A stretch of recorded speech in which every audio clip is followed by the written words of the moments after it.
તાજેતરમાં વર્ષારાણીનું આગમન થતાં હિંમતનગરના બજારમાં છત્રી અને રેનકોટના વેપારમાં તેજી અનુભવાઈ રહી છે।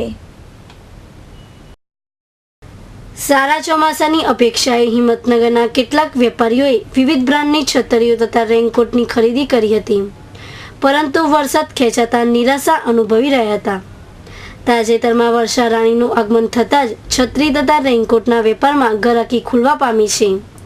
નાના બાળકોથી લઈ મોટેરાઓ સુધીની સાઇઝના વિવિધ રંગ અને આકર્ષક સ્ટાઇલના રેનકોટ જોવા મળતા હતા।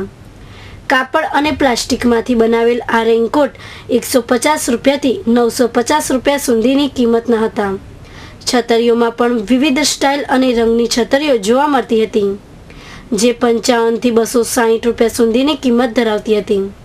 જમ્બો 12 તારની છત્રીની 140 થી 150 અને 8 તારની છત્રીની 100 થી 110 રૂપિયાની કિંમત હતી। આ ઉપરાંત સિટીઝન LC 150 રૂપિયા, IS 100 થી 140 અને LIC 140 થી 150 રૂપિયામાં વેચાઈ રહી હતી। આમ વરસાદના આગમન સાથે કિસાન તથા રેનકોટ છત્રીઓના વેપારીઓના મોં પર મુસ્કાન જોવા મળતી હતી। હિંમતનગરના પ્રતિનિધિ બિંદેશ માંડલિયા સાથે બીજલ પંડ્યા, સિટી ન્યૂઝ હિંમતનગર।